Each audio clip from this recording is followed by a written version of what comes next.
ज्ञान यज्ञ की इस अनोखी कक्षा में आपका स्वागत है। मैं हूं आरती।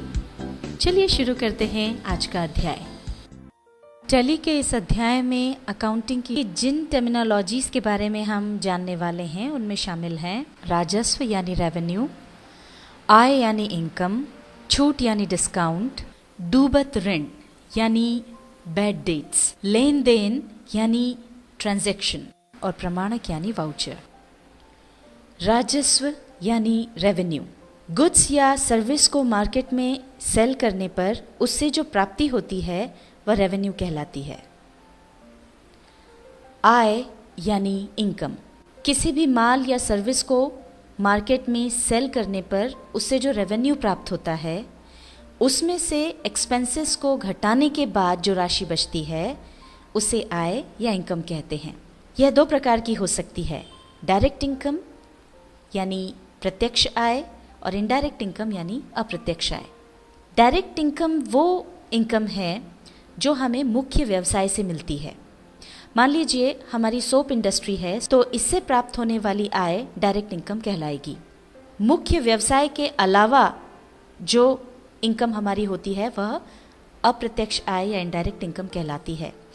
उदाहरण के तौर पर हमारी सोप इंडस्ट्री है, उसके अलावा हमने कुछ गोदाम किराए पर दिए हुए हैं तो उनका जो किराया आता है वो इनडायरेक्ट इनकम है।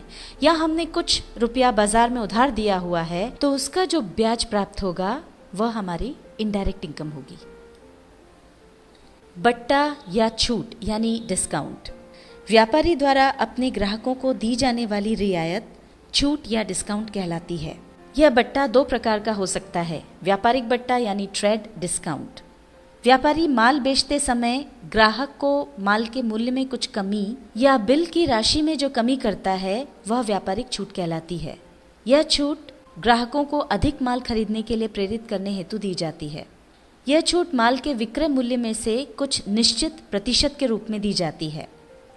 इस छूट को बिल में ही कम कर दिया जाता है।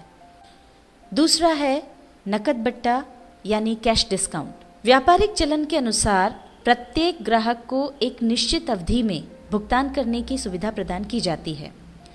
अगर ग्राहक निश्चित अवधि के पहले ही भुगतान कर दे तो उसे कुछ छूट दी जाती है जिसे नकद छूट यानी कैश डिस्काउंट कहा जाता है।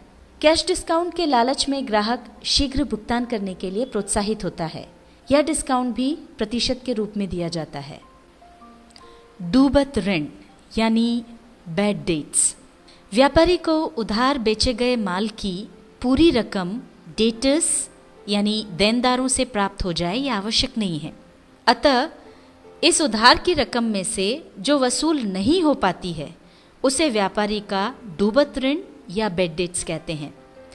उदाहरण के लिए व्यापारी को सोहन से 600 रुपये लेने थे, किंतु सोहन के दिवालिया हो जाने से उसकी संपत्ति से 400 रुपये ही वसूल हो सके। ऐसी स्थिति में 200 रुपये डूबत ऋण या बैड डेट होगा। यह व्यापार के लिए हानि होती है। लेन देन यानी ट्रांजैक्शन, व्यापार में माल संबंधी क्रय विक्रय और वस्तुओं का पारस्परिक आदान प्रदान होता है। ऐसे सभी लेन देन मुद्रा में होते हैं या मुद्रा द्वारा मापे जा सकते हैं। मुद्रा का भुगतान तुरंत या भविष्य में हो सकता है। व्यापारी द्वारा किए जाने वाले सभी आदान प्रदान लेन देन कहलाते हैं। जब सौदे का तुरंत भुगतान किया जाता है तब वह नकद लेन देन यानी कैश ट्रांजैक्शन कहलाता है, और जब भुगतान भविष्य में किया जाता है तब उसे उधार लेन देन यानी क्रेडिट ट्रांजैक्शन कहते हैं। प्रमाणक यानी वाउचर, व्यापार संबंधी सभी व्यवहारों व लेन देन के प्रमाणों के लिए जो डॉक्यूमेंट्स दिए या लिए जाते हैं उन्हें प्रमाणक यानी वाउचर कहते हैं। उधार क्रय विक्रय हेतु बिलों, रुपयों के लेन देन के लिए रसीदों, बैंकों में जमा करने हेतु स्लिप व बैंक से रुपए निकालने हेतु चेक आदि सभी वाउचर या प्रमाणक कहलाते हैं। इनका ज़रूरत पड़ने पर प्रमाण प्रस्तुत करने में उपयोग किया जाता है। टैली के इस अध्याय में अकाउंटिंग की जिन टर्मिनोलॉजीज़ के बारे में हमने जाना उनमें शामिल थी राजस्व यानी रेवेन्यू, आय यानी इनकम, छूट यानी डिस्काउंट, डूबत ऋण यानी बैड डेट्स, लेन देन यानी ट्रांजैक्शन और प्रमाणक यानी वाउचर।